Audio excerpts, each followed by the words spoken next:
जो बैटिंग की है इंडिया ने 52 ओवर्स बैटिंग किया है, यानी कि तो 52 ओवर्स में उन्होंने एक टेस्ट मैच को फैसला कुन बनाया है। इंडिया को क्या जरूरत है? 2012 से अनबीटन है, 17 सीरीज में अनबीटन है। उनको आईपीएल का बहुत ज्यादा एडवांटेज है। फर्स्ट टाइम ऐसा हुआ कि भारत ने कोई टेस्ट मैच जीता है without playing a single maiden over, पहली इनिंग में भी और दूसरी इनिंग में भी। पाकिस्तान में यही फास्ट बॉलर्स थे, स्पिनर्स थे बांग्लादेश के, जो हमसे खेल ही नहीं गए। तो आप कंसिस्टेंट परफॉर्मेंस देखें आप इंडिया की कितनी जबरदस्त मुझे नजर आ रही है। टेस्ट मैच था, T10 था, T10 बना लिया हुआ था इंडियन टीम ने। इंडिया ही वो मुल्क है जो हर जगह पे जाके तारीख बना रहा है, चाहे वो पाकिस्तान से मैच हो, 48 गेंदे 48 रन 8 विकेटें बाकी हो, इंडिया जीत जाता है। कभी देखी है कि दुनिया ने कोई ऐसी फास्ट टेस्ट क्रिकेट इतने कम टाइम पे कोई जीती? खूबसूरत मैच इंडिया ने प्रूव कर दिया कि टेस्ट को किस तरह से इंटरेस्टिंग बनाया जा सकता है। अगर ये टेस्ट ऑलरेडी बहुत इंटरेस्टिंग होता है, लेकिन उसके अंदर कम से कम ये जो एक क्विक गेम का जो एक फैक्टर होता है वो कम होता है, लेकिन इंडिया ने उसको प्रूव कर दिया। 5 दिन के अंदर जिस तरह से कैलकुलेट किया गया, 2 दिन बारिश की नजर हुए, लेकिन उसके बाद जिस तरह से कैलकुलेशन करते हुए तकरीबन आप समझ ले कि 2 से 2.5 दिन के अंदर जो मैच मुकम्मल कर दिया। जो बैटिंग की है इंडिया ने 52 ओवर्स बैटिंग किया है, यानी कि तो 52 ओवर्स में उन्होंने एक टेस्ट मैच को फैसला कुन बनाया है। 52 ओवर्स में उन्होंने एक टेस्ट मैच को फैसला कुन बनाया है। अब इंडियन टीम ऑन पेपर नहीं, ऑन ग्राउंड भी देखें तो बहुत तगड़ी है। आप जिस जगह देखें उनका बैकअप देखें, आप जो उन्होंने बैकअप अपना तैयार कर लिया। हमारा तो बैकअप ही दिखाई नहीं दे रहा। बैकअप तो छोड़े, हमें 11 रुकनी टीम बनाने के लिए जो है वो प्रॉब्लम दिखाई देती है। अभी इंडिया ने बांग्लादेश से खेलना था, उन्हें पता था कि हम बांग्लादेश को इजीली हरा लेंगे, लेकिन इंडिया ए, इंडिया बी, इंडिया सी, 3 टीमों के फर्स्ट क्लास 4 रोजा मैचेस हो रहे थे। उनको क्या जरूरत है? इंडिया को क्या जरूरत है?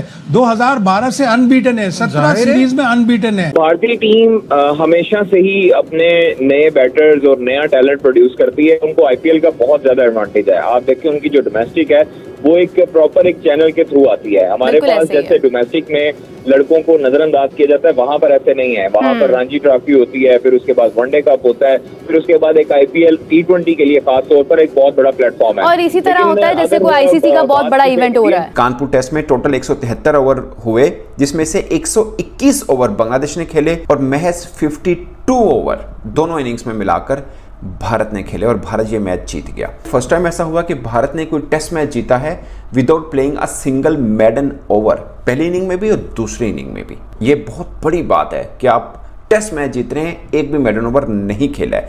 ये वही टीम है जो पाकिस्तान में 2-0 से टेस्ट मैच पाकिस्तान को हरा कर गई थी सीरीज।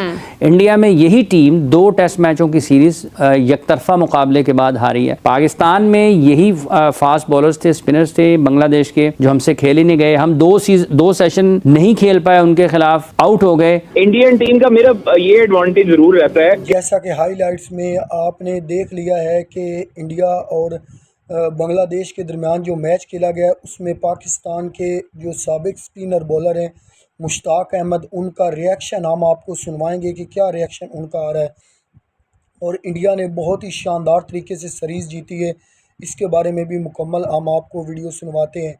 तो चलते हैं फुल वीडियो। वो उनके पास बेंच की कमी नहीं है, उनके पास बेंच प्लेयर्स जो है वो बहुत ज्यादा बड़ी तादाद में होते हैं। एक अगर रोहित शर्मा जाता है तो दूसरा रोहित शर्मा आ जाता है, उनको रिप्लेस कर लेता है। एक विराट कोहली अगर रिटायरमेंट लेता है और दूसरा विराट कोहली, उनके पास 3 से 4 जो है वो प्लेयर्स ऐसे होंगे जो उस कैटेगरी के होंगे। अलबत्ता वो विराट कोहली को कंपेयर तो नहीं किया जा सकता किसी प्लेयर के साथ, लेकिन आप देखें कि उनके पास टैलेंट कितना है। उनके जो ओपनर्स हैं, शुभमन गिल है, फिर उसके साथ जो उनके नीचे बैटिंग लाइनअप है। इंडिया के खिलाफ वही बैटिंग जो कि यहाँ पर इतने 450 के अगेंस्ट लगभग 600 रन कर दिए थे, वो वहां पर 2 सेशन उनको उन्होंने खेलने दिया। तो ये जो फर्क है बैटिंग में और बॉलिंग में, जो पाकिस्तान ने उनको मौके दिए और उन्होंने फायदा उठाया उससे, वहां पर उनको वो मौके नहीं मिले। उन्होंने डोमिनेट किया खेल, आउट क्लास किया बांग्लादेश को। और जो फर्क होता है बेहतर टीमों का निस्बतन कमजोर टीमों के साथ मैचेस खेलते हुए, उस फर्क को उन्होंने बरकरार रखा है और उन्होंने साबित किया है कि वो 2 WTC के फाइनल खेल चुके हैं, तीसरी की तरफ वो बढ़ रहे हैं। यशस्वी जायसवाल की अगर हम बात करते हैं तो उन्होंने जिस अंदाज में, जिस स्ट्राइक रेट के साथ टेस्ट में परफॉर्मेंस दी है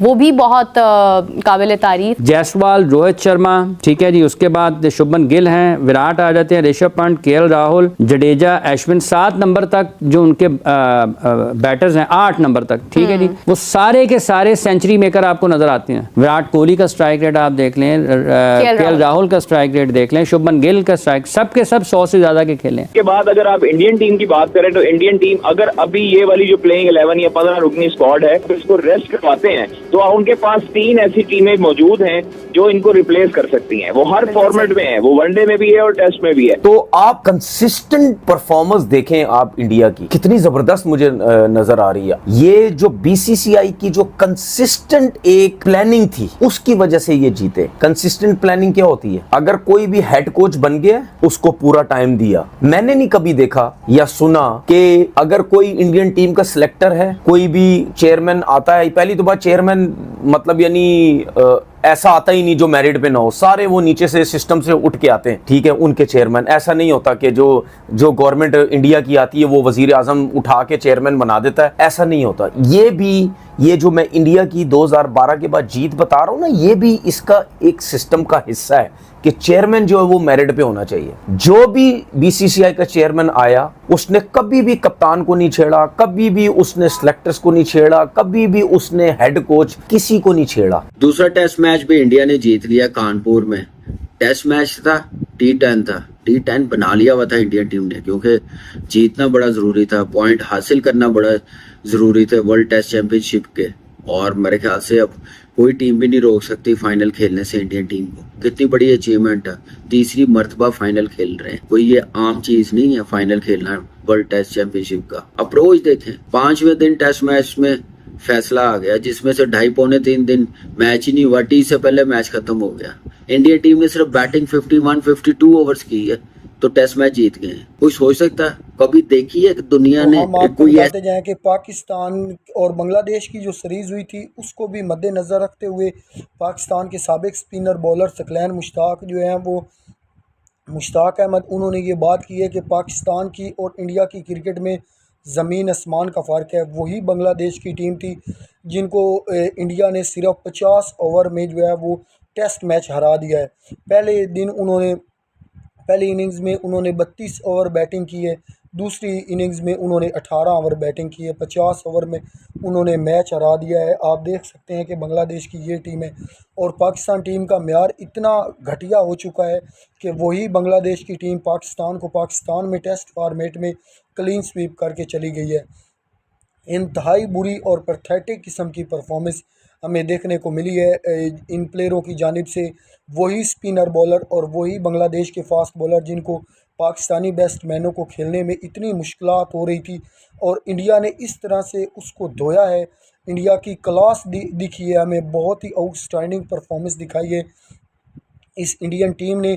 स्पेशली जो जायसवाल हैं वो तो टेस्ट क्रिकेट में इस तरह से बल्लेबाजी कर रहे हैं जैसे उन्होंने ईजाद ही टेस्ट क्रिकेट उसने खुद की है।